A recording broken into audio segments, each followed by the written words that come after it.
Welcome to the presentation on Construction Safety Culture and Climate, brought to you by the Construction Safety Research Center, CSRC.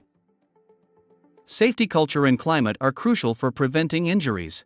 Safety culture involves various aspects, including corporate safety culture, which includes policies and systems, psychological safety culture, which includes thoughts and feelings about safety, and behavioral safety culture. On the other hand, the safety climate reflects how safety is handled at the workplace. Before diving into the discussion on construction safety culture and climate, let's briefly cover safety performance measurements. First, let's discuss traditional safety measurements, also known as lagging indicators. Traditional methods focus on historical safety data. A good example of them are experience modification rate (EMR) and total recordable incident rate (TRIR). Historical data reflect past safety performance. They are not a reliable indicator of current safety performance. Now, let's discuss the two lagging indicators we mentioned earlier, starting with the experience modification rate, EMR. EMR is a number that shows how much a company spends on work incidents compared to similar companies. EMR is determined based on the injury claims for the previous 3 years that do not include the most recent year. If an employer's EMR is below 1.0, the employer is considered safer than the average. EMR was never intended to act as a qualification criterion. It is designed as a tool for insurance carriers to adequately recoup costs on future premiums. Let's discuss the limitations of using the experience modification rate, EMR, to evaluate a construction firm's potential safety performance based on a study published by Al-Bayati and his colleagues in 2020. First, there are several non-safety-related factors contribute to EMR, such as firm size in terms of the number of employees and post-injury management. Second, traffic accidents and similar non-safety events contribute to EMR value. Third, EMR is determined based on the injury claims for the previous 3 years that do not include the most recent year. Now, let's talk about the second lagging indicator, the total recordable incident rate, TRIR. TRR measures work-related incidents per 200,000 hours worked, as shown below. TRIR does not calculate near misses or minor injuries. It only focuses on recordable injuries. Do you know what near misses or close calls mean? If not, let me explain it to you. A near miss is an unplanned event that could have resulted in injury or damage but did not. It highlights potential hazards and serves as a warning for improving safety. Near misses play a crucial role in improving safety performance by serving as early warning signs of potential hazards. By investigating and addressing near misses, organizations can proactively identify risks and implement corrective actions before a serious incident occurs. Let's take a moment to discuss the TRIR limitations that were highlighted in Dr. Hollowell and his colleagues' 2021 study. First, the occurrence of recordable injuries is almost entirely random. Thus, TRR scores are almost entirely random. Safety is a complex phenomenon that is impacted by many factors. Second, it is statistically invalid to use TRIR to compare companies, businesses, units, projects, or teams. If an organization uses TRIR for performance evaluations, it is likely rewarding nothing more than random variation. All in all, lagging indicators have reached a point of diminishing returns. This does not mean that the lagging indicators should not be used, but their effectiveness in predicting safety performance is limited. The industry is increasingly prioritizing leading indicators, proactive metrics designed to predict safety performance by identifying hazards and addressing unsafe behaviors before incidents occur. Among others, key leading indicators include safety committees, job hazard analyses, regular inspections, and employee engagement. These indicators contribute to site safety as follows. Safety committees foster a culture of safety through structured meetings and proactive initiatives. Job hazard analyses systematically identify risks and establish preventive measures. Regular inspections uphold safety standards by detecting and addressing potential hazards.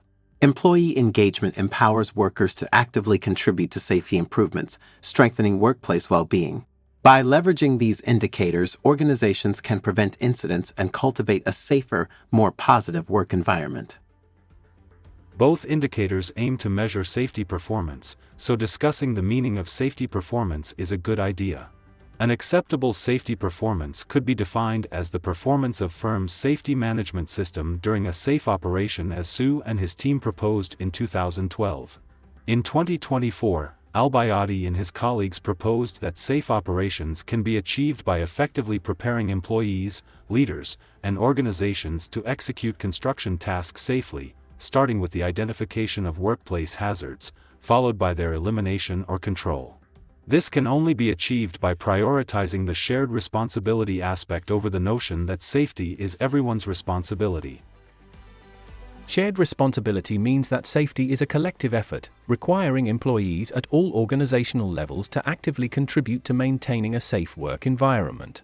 Employees at all firm levels should be assigned specific responsibilities to achieve superior safety performance, rather than expecting everyone to individually understand their responsibilities. Specific actions ensure effective collaboration and accountability across all firm levels, fostering a cohesive and efficient project implementation process. It has been suggested that shared responsibility within construction firms lies within the following for safety organizational levels. Upper management level includes roles such as project managers and vice presidents of safety. Safety personnel level includes roles such as the firm's safety managers and safety coordinators. Frontline supervisors level includes roles such as superintendents and foremen. Workers level includes roles such as pipe fitters, carpenters, and concrete finishers. It is important to differentiate between safety actions and behaviors. According to a recent study by Al-Bayati and his colleagues in 2024, safety behaviors refer to how an individual psychologically responds to workplace hazards. This response varies among individuals due to their risk perception. Safety actions refer to the prescribed responses individuals are expected to follow within the domain of safety management, regardless of their risk perception. Risk perception refers to an individual's subjective assessment of the likelihood and severity of a potential work-related accident in a specific scenario. Before we discuss construction safety culture and climate, let's make sense of what we've covered so far. This figure shows that hazard recognition is the first line of defense in identifying workplace hazards, followed by controlling and eliminating them. However, controlling workplace hazards goes through the risk perception filter, which leads to different forms of control. These forms may be adequate or not. Shared responsibility, exercised through the collective implementation of specific safety actions, mitigates the negative effects of risk perception, ensuring effective safety control and ultimately reducing the likelihood of incidents. Construction safety culture is an umbrella that includes most, if not all, leading indicators. It is crucial for continuous improvement, as suggested by Zhu in 2010. However, researchers and practitioners continue to debate the definitions and metrics of construction safety culture and climate. In general, we should recognize and value the various perspectives and approaches as each contributes positively to site safety. Ultimately, our understanding of safety culture and climate and their implementation will evolve, resulting in more robust frameworks and strategies.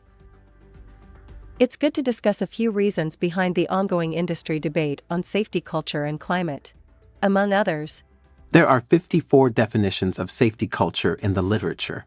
Second, the terms safety culture and safety climate are often used interchangeably, as suggested by Schwacke and her colleagues in 2016. Third, the construction industry has adopted safety culture and climate metrics that have not been adequately tested for use in construction. As a result, the current frameworks do not account for the unique challenges of the construction industry, such as the fact that upper management and safety personnel often oversee multiple projects across different locations, as suggested by Al-Bayati in 2021.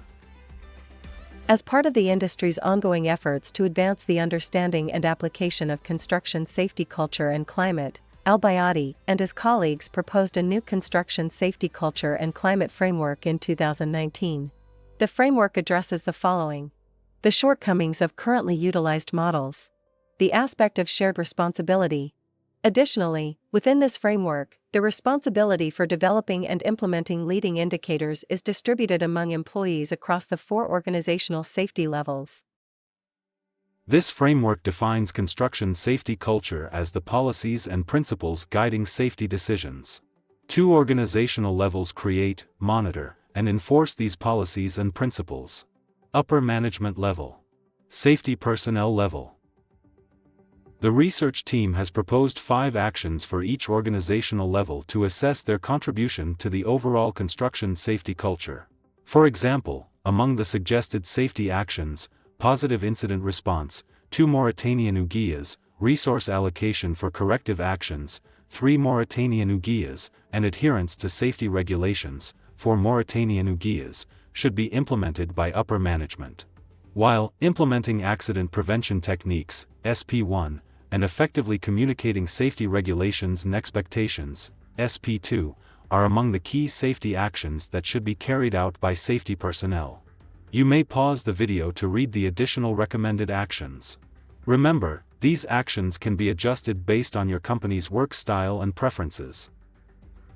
On the other hand, the framework defines construction safety climate as the reflection of construction safety culture, principles and policies in construction sites.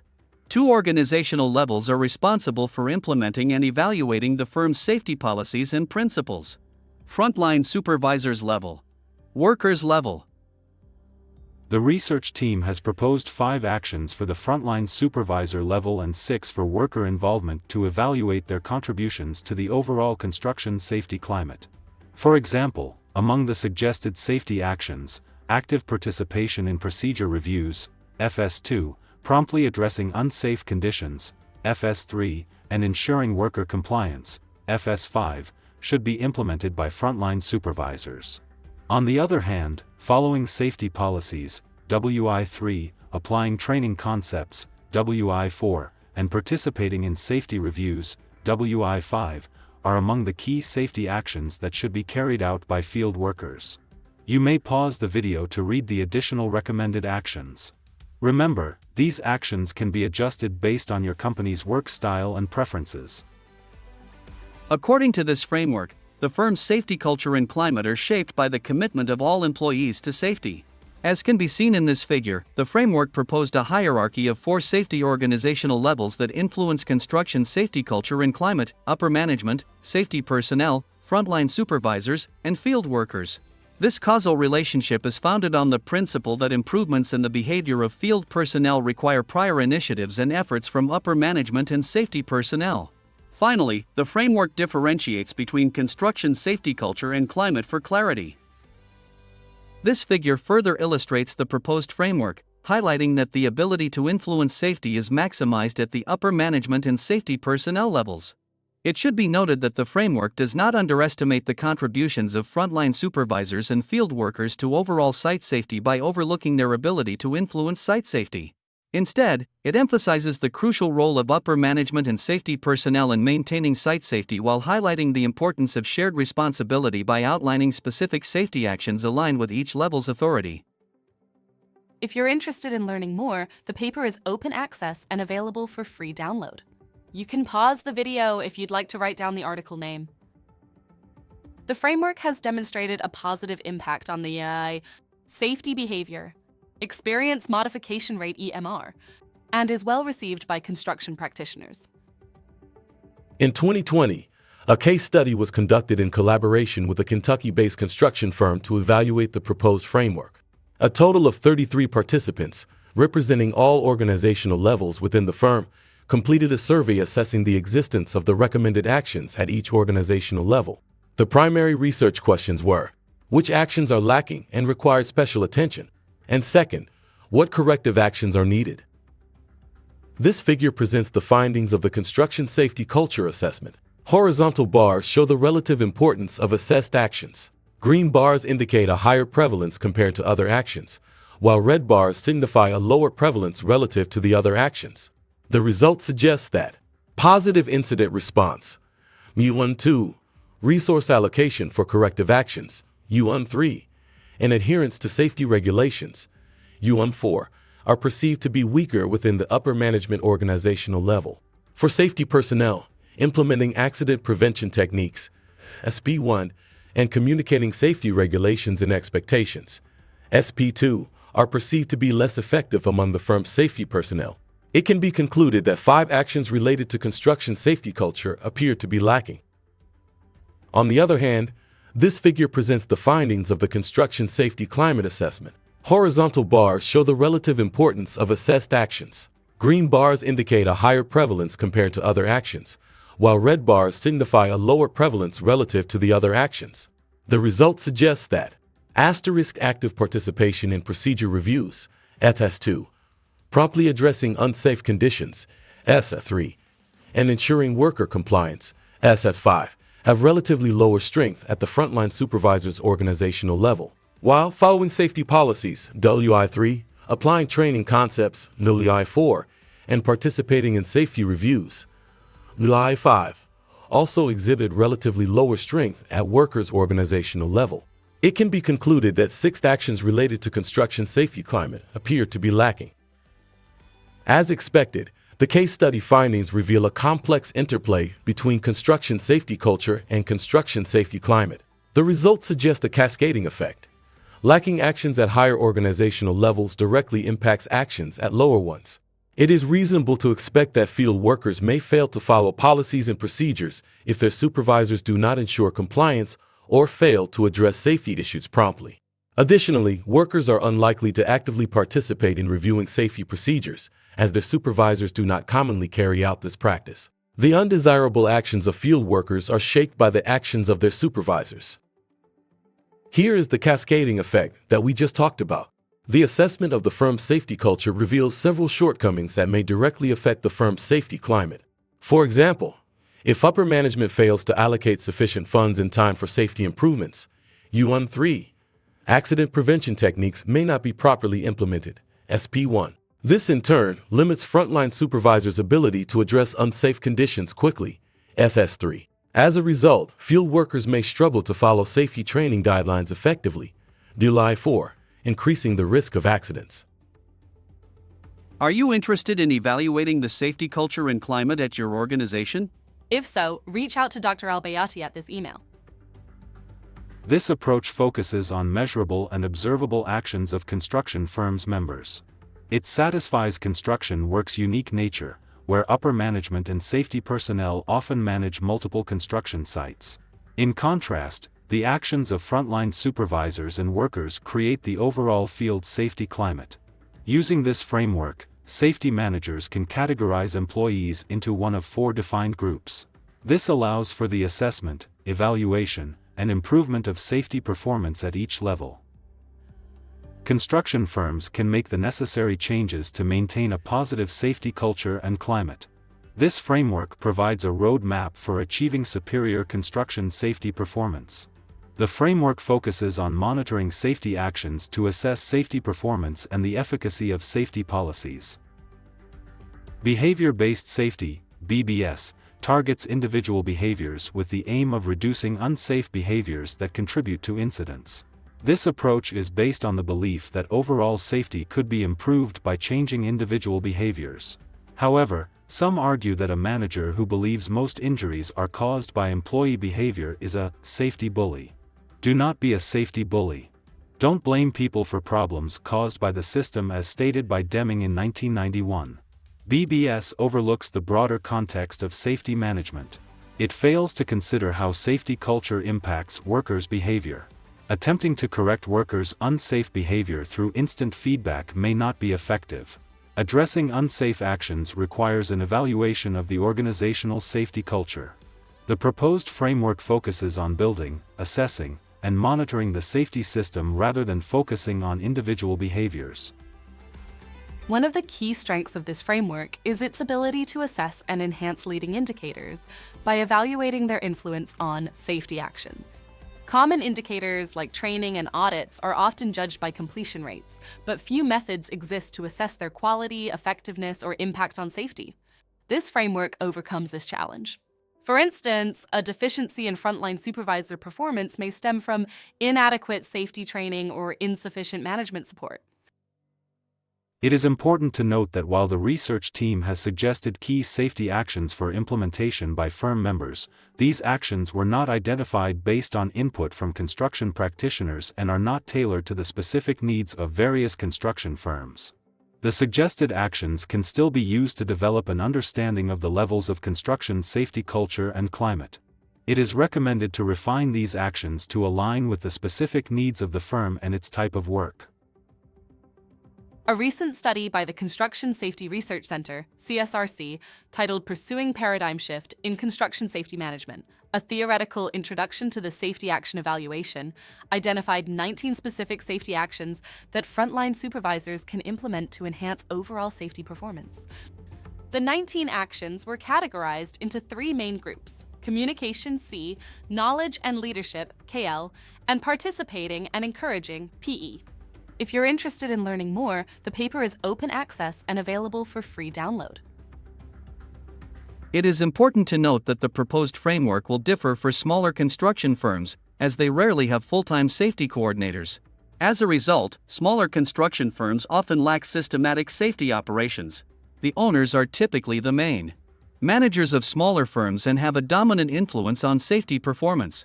Thus, the owner-managers of smaller construction firms are solely responsible for the firm construction safety culture.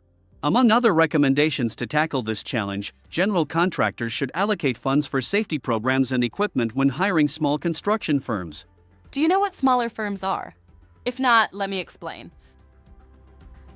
In the United States, the proportion of construction firms that hired fewer than 20 employees was roughly 90% between 2010 and 2019. These firms hired approximately 58.7% of the construction workforce, thus, creating more jobs than larger construction firms and playing a vital role in the construction industry and the U.S. economy. There are various definitions and thresholds used in the literature to classify small construction firms. However, this presentation adopts the threshold suggested by Dr. Al-Bayati and his colleagues in 2023. Their study categorizes smaller construction firms into 2 groups: micro firms fewer than 10 employees, small firms 11 to 50 employees. To learn more about the safety performance of smaller construction firms, it is recommended to read the article titled Improving the Safety Culture and Climate of Smaller Construction Firms, a necessary addition to the OSH intervention model. It is also recommended to review the article titled Firm Size Influence on Construction Safety Culture and Construction Safety Climate. Finally, let's discuss how the project safety climate is typically established. One of the characteristics of construction projects is that multiple subcontractors are hired and supervised by a general contractor or construction manager. In such a work environment, while each firm has its own safety culture and climate, the overall project safety climate is often shaped by factors such as unfamiliarity with each other's safety culture and the coexistence of multiple safety climates in a shared workplace. This underscores the need to establish a strong project safety climate to mitigate the potential challenges posed by such an environment. Accordingly, general contractors and construction managers should actively influence the safety climates of their subcontractors and smaller construction firms by enforcing adherence to site-specific policies and procedures. This approach helps create a cohesive and robust project safety climate. It is important to emphasize that the focus here is on project safety climate, not individual firm safety climates.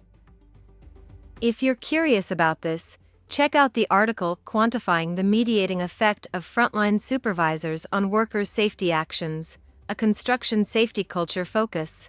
You can pause the video if you'd like to write down the article name. Thank you for completing this training video. Your commitment to learning and safety is greatly appreciated. We hope you found the content valuable and encourage you to apply these insights in your work. We want to acknowledge that the Construction Safety Research Center exists thanks to the outstanding safety commitment and generous support of the center's members.